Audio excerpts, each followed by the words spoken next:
अगर आप axis bank में अपना एक zero balance saving account open करना चाहते हैं तो आज की इस वीडियो में मैं आपको लाइव कंप्लीट प्रोसेस बताऊंगी कि आप किस तरीके से एक्सिस बैंक का zero balance saving account open कर सकते हैं। अगर आप इस सेविंग अकाउंट को ओपन करेंगे तो आपको फ्री वर्चुअल डेबिट कार्ड देखने के लिए मिल जाएगा। इसके अलावा अगर आप एटीएम कार्ड भी ऑर्डर करना चाहते हैं जिसे हम फिजिकल डेबिट कार्ड बोलते हैं, वो भी आपको बिल्कुल फ्री ऑफ कॉस्ट प्रोवाइड कर दिया जाता है। इसके अलावा चेकबुक पासबुक की फैसिलिटी भी आपको बिल्कुल फ्री ऑफ कॉस्ट प्रोवाइड की जाती है। साथ ही में आप एनईएफटी, आरटीजीएस, आईएमपीएस जैसी फैसिलिटीज भी एक्सिस बैंक के सेविंग अकाउंट में यूज कर सकते हैं। इसके अलावा आप इस सेविंग अकाउंट को विदाउट ब्रांच विजिट करके अपना सेविंग अकाउंट ओपन कर सकते हैं। आप वीडियो कॉल के माध्यम से अपनी केवाईसी कंप्लीट करके अपने अकाउंट को एक्टिव कर सकते हैं और साथ ही में एक्टिव होने के बाद आपके सेविंग अकाउंट की डिटेल्स जैसे कि आपका account number, IFSC code, customer ID आपकी ईमेल आईडी पर आपको भेज दी जाती है, जिसकी मदद से आप मोबाइल बैंकिंग एप्लीकेशन में लॉगिन करके वहां से फंड ट्रांसफर करना स्टार्ट कर पाएंगे। और साथ ही में आप यूपीआई एप्लीकेशन जैसे कि गूगल पे, फोन पे, पेटीएम चलाना भी इंस्टेंटली रन करना आप स्टार्ट कर सकते हैं। इसके अलावा अगर आप फिजिकल डेबिट कार्ड मंगवाते हैं तो आपके जो फिजिकल डेबिट कार्ड से डेली परचेज लिमिट होगी यानी कि डेली विड्रॉल लिमिट होगी, जो कि आप एटीएम में जाकर के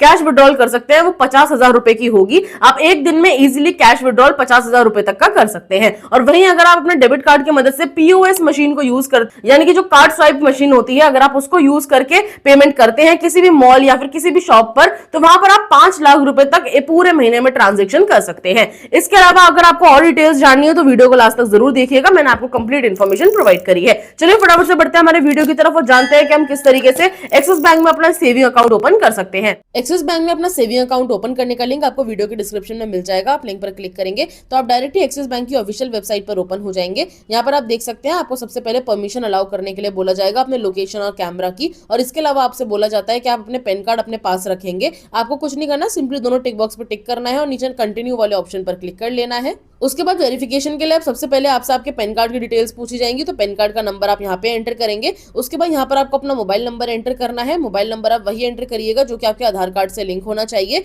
उसके बाद यहाँ पर आपको अपने आधार कार्ड का नंबर एंटर कर लेना है। ये डिटेल्स फिल करने के बाद नीचे टिक बॉक्स पर टिक करके प्रोसीड पर क्लिक करेंगे।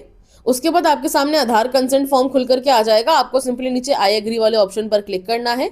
उसके बाद आप देखेंगे आपके आधार कार्ड से लिंक मोबाइल नंबर पर एक ओटीपी कोड भेजा जाएगा, तो वो ओटीपी आपको यहाँ पर फिल करना है और ओटीपी फिल करने के बाद नीचे कंफर्म ओटीपी पर क्लिक कर लेना है। अब आगे बढ़ने के बाद आप देखेंगे यहाँ पर आपसे आपकी पर्सनल डिटेल्स पूछी जाएंगी। आपके आधार कार्ड पर जो आपका फोटोग्राफ मौजूद है वो यहाँ पर आप चेक कर सकते हैं। आपका नाम, आपका मोबाइल नंबर आपको यहाँ पे देखने के लिए मिल जाएगा। इसके अलावा आपका जेंडर और डेट ऑफ बर्थ आप यहाँ पे चेक कर सकते हैं। इसके अलावा यहाँ पर आपका जो मोबाइल नंबर है वो भी वेरीफाई कर लिया जाता है।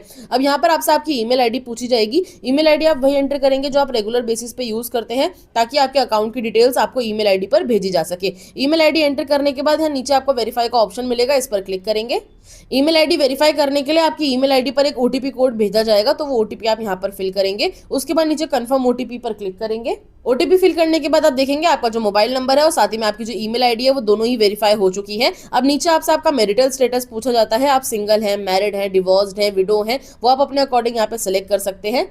पेज को स्क्रॉल डाउन करेंगे तो यहाँ पर आपसे आपकी और डिटेल्स पूछी जाएंगी, जैसे कि यहाँ पर आपको अपना एजुकेशन क्वालिफिकेशन बताना है, यानी कि आपने कितनी पढ़ाई की हुई है, 10th, 12th, graduate, post graduate, वो आप यहाँ पे सेलेक्ट कर सकते हैं। उसके बाद यहाँ पर आपको अपना ऑक्यूपेशन टाइप बताना है, यानी कि आप किस तरीके का काम करते हैं। अगर आप जॉब करते हैं तो सैलरीड सेलेक्ट कर लेंगे, बिजनेस करते हैं तो सेल्फ एम्प्लॉयड सेलेक्ट कर लेंगे। अगर स्टूडेंट, हाउसवाइफ या रिटायर्ड पर्सन है या अनएम्प्लॉयड है तो वो भी आप यहाँ पे सेलेक्ट कर सकते हैं। उसके बाद यहाँ पर आपसे आपका सोर्स ऑफ फंड पूछा जाएगा, यानी कि आपको किस तरीके से इनकम आती है। अगर आप जॉब करते हैं तो यहाँ सैलरी सेलेक्ट कर लेंगे, बिजनेस करते हैं तो बिजनेस सेलेक्ट कर लेंगे। अगर आप हाउसवाइफ, स्टूडेंट या रिटायर्ड पर्सन है तो आप फैमिली इनकम या इन्वेस्टमेंट इनकम या डिपेंडेंट इनकम, इस तरीके के ऑप्शन सेलेक्ट कर सकते हैं। उसके बाद यहाँ पर आपसे आपका एनुअल इनकम पूछा जाएगा, यानी कि आप सालाना कितना कमाते हैं, वो आप यहाँ पर एंटर कर देंगे। उसके बाद यहाँ पर आपसे पूछा जाता है कि आप सिर्फ इंडिया में ही टैक्स पे करते हैं। अगर आप सिर्फ इंडिया में टैक्स पे करते हैं तो यस वाले ऑप्शन को सिलेक्ट कर लेंगे। अगर आप इंडिया के अलावा कहीं बाहर भी टैक्स पे करते हैं तो नो वाले ऑप्शन को सिलेक्ट कर सकते हैं। और ये सारी डिटेल्स फिल करने के बाद आपको नीचे नेक्स्ट वाले ऑप्शन पर क्लिक करना है। पर्सनल डिटेल्स फिल करने के बाद अब यहाँ पर आपसे आपके फैमिली की डिटेल्स पूछी जाएंगी, तो फैमिली डिटेल्स में सबसे पहले यहाँ पर आपको अपने फादर का फर्स्ट नेम एंटर करना है।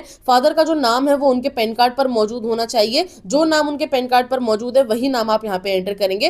फर्स्ट नेम एंटर करने के बाद यहाँ पे लास्ट नेम यानी कि सरनेम एंटर करेंगे। उसके बाद यहाँ पर आपको अपनी मदर का फर्स्ट नेम एंटर कर लेना है, साथ ही में लास्ट नेम आप यहाँ पे एंटर कर लेंगे। ये डिटेल्स फिल करने के बाद आप नीचे देखेंगे यहाँ पर आपसे पूछा जाता है कि आप नॉमिनी ऐड करना चाहते हैं। अब नॉमिनी वो होता है अगर आपके साथ कोई दुर्घटना हो जाती है तो बैंक जाकर करके आपका नॉमिनी बचा हुआ फंड विड्रॉल कर सकता है। अगर आप नॉमिनी ऐड करना चाहते हैं तो यहाँ ऐड नॉमिनी वाले ऑप्शन पर क्लिक करेंगे। उसके बाद आपको अपने नॉमिनी की डिटेल्स फिल करनी है। नॉमिनी की डिटेल्स में सबसे पहले आपको अपने नॉमिनी का फुल नेम यहाँ पे एंटर करना है, साथ ही में उनके संग आपका क्या रिलेशनशिप है वो आप यहाँ पे एंटर करेंगे। इस पर क्लिक करेंगे। यहाँ पर आप देख सकते हैं आपको मल्टीपल ऑप्शन देखने के लिए मिल जाएगा। आप अपने फादर, मदर, हस्बैंड, वाइफ, सन, डॉटर, चाइल्ड, ब्रदर, सिस्टर या ग्रैंडफादर किसी को भी अपना नॉमिनी बना सकते हैं। तो कि मैंने यहाँ पे फादर सेलेक्ट कर लिया है। इसके बाद यहाँ पर आपको अपने फादर का यानी कि आपने जिसको भी नॉमिनी बनाया है उनका डेट ऑफ बर्थ आप यहाँ पे एंटर करेंगे। उसके बाद नीचे आपसे पूछा जाएगा कि आपके आधार कार्ड पर जो एड्रेस मौजूद है कि आपका नॉमिनी उसी एड्रेस पर रहता है। अगर उसी एड्रेस पर रहता है तो यस वाले ऑप्शन को सिलेक्ट करेंगे। अगर आपका नॉमिनी किसी दूसरे एड्रेस पर रहता है तो यहाँ नो वाले ऑप्शन को आप सिलेक्ट कर लेंगे और उसके बाद आपको अपने नॉमिनी का कंप्लीट एड्रेस फिल कर लेना है। ये सारी डिटेल्स फिल करने के बाद आपको सिंपली नीचे नेक्स्ट वाले ऑप्शन पर क्लिक करना है। अब मान लेते हैं जैसे कि मुझे जिनका मैं अकाउंट ओपन कर रही हूँ उन्हें नॉमिनी ऐड नहीं करना है तो मैं यहाँ डिलीट वाले ऑप्शन पर क्लिक कर लूंगी। अगर आप नॉमिनी ऐड नहीं करना चाहते तो यहाँ डिलीट वाले ऑप्शन पर आप क्लिक कर सकते हैं। उसके बाद यहाँ पर आपसे पूछा जाएगा कि आप सच में नॉमिनी ऐड नहीं करना चाहते तो आपको आई एग्री वाले ऑप्शन पर क्लिक करना है। उसके बाद आपसे यहाँ पे नॉमिनी डिक्लेरेशन फॉर्म खुल करके आ जाएगा। आपसे पूछा जाता है कि आप नॉमिनी ऐड क्यों नहीं करना चाहते हैं। तो यहाँ पर आपको फर्स्ट ऑप्शन देखने के लिए मिल जाएगा I wish to nominate letter, यानी कि मैं बाद में नॉमिनी ऐड करना चाहता हूँ। तो यहाँ पर आपको फर्स्ट ऑप्शन सेलेक्ट करना है और आई एग्री वाले ऑप्शन पर क्लिक कर लेना है। उसके बाद आप देखेंगे आपका जो नॉमिनी है वो यहाँ पे ऐड नहीं किया गया है। अब आपको सिंपली नीचे नेक्स्ट वाले ऑप्शन पर क्लिक कर लेना है। अब आगे बढ़ने के बाद आप देखेंगे यहाँ पर आपको अपनी एड्रेस डिटेल्स फिल करने के लिए बोला जाएगा। अब एड्रेस डिटेल में सबसे पहले आपको अपना परमानेंट एड्रेस देखने के लिए मिल जाता है। परमानेंट एड्रेस वो होता है जो कि आपके आधार कार्ड पर मौजूद होता है।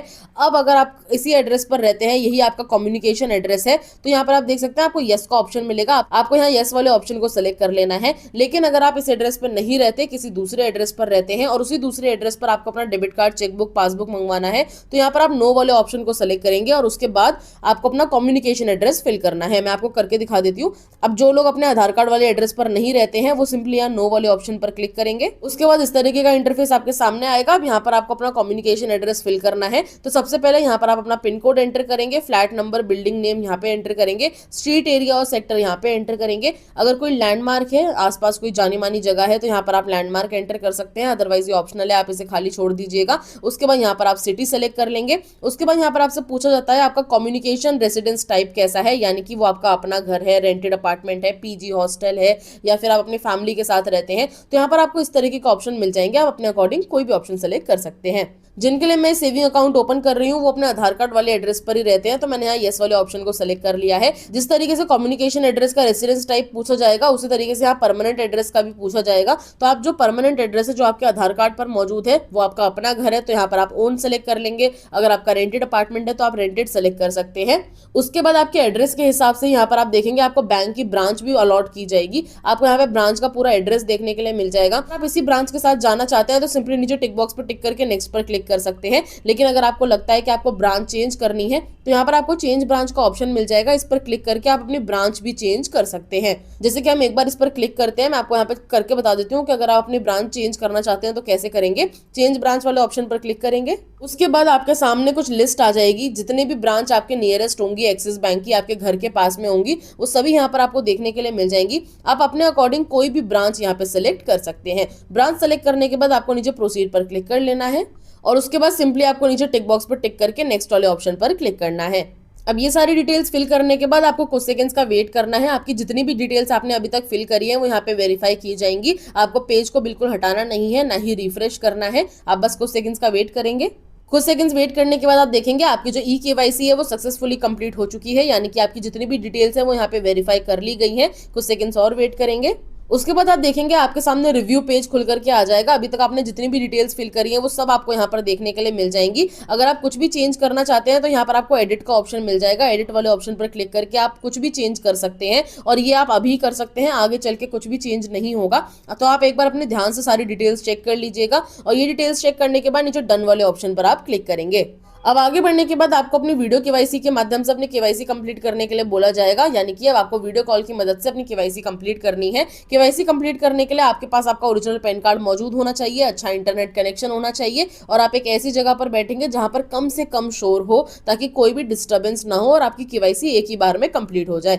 अब अगर आपको केवाईसी अभी कंप्लीट करनी है तो आप नीचे टिक बॉक्स पर टिक करके कनेक्ट टू एजेंट वाले ऑप्शन पर क्लिक करेंगे। लेकिन अगर आप चाहते हैं कि 1-2 दिन का टाइम आपको मिल जाए तो आप 1-2 दिन के लिए अपनी केवाईसी आगे बढ़ा सकते सकते हैं। यहाँ पर आप देखेंगे गेट अ कॉल बैक का ऑप्शन मिल जाएगा, इस पर अगर आप क्लिक कर देंगे तो आपको 24 घंटे के अंदर एक कॉल बैक आएगा और आपसे पूछ लिया जाएगा कि आप अभी तैयार हैं केवाईसी करने के लिए, और आपको एक लिंक प्रोवाइड किया जाएगा। उस लिंक पर क्लिक करके आप अपनी केवाईसी कंप्लीट कर सकते हैं। अगर आप इंस्टेंटली अपनी केवाईसी करना चाहते हैं तो अभी आपको यहाँ पर टिक बॉक्स पर टिक करना है और कनेक्ट टू एजेंट वाले ऑप्शन पर क्लिक कर लेना है। उसके बाद आपकी एक वीडियो कॉल स्टार्ट हो जाएगी एजेंट के साथ, जो कि आपका ओरिजिनल पैन कार्ड साथ ही में ओरिजिनल आधार कार्ड चेक करेगा। इसके अलावा आपसे एक पेपर के ऊपर सिग्नेचर करवा कर भी देखेगा। कोशिश करिएगा कि आप अपनी केवाईसी एक ही बार में कंप्लीट कर ले, और केवाईसी कंप्लीट होने के बाद आपका जो डेबिट कार्ड है, चेकबुक है, पासबुक है, वो आपके कम्युनिकेशन एड्रेस पर 5 से 7 वर्किंग डेज में आपको डिलीवर करके दे दिया जाएगा। केवाईसी कंप्लीट करने के बाद आपको प्ले स्टोर पर जाना है। प्ले स्टोर पर आपको ये एप्लीकेशन देखने के लिए मिल जाएगा, एक्सिस मोबाइल पे इन्वेस्ट एंड यूपीआई। इस एप्लीकेशन को आपको डाउनलोड करना है। डाउनलोड करने के बाद आप इस एप्लीकेशन को ओपन कर लेंगे।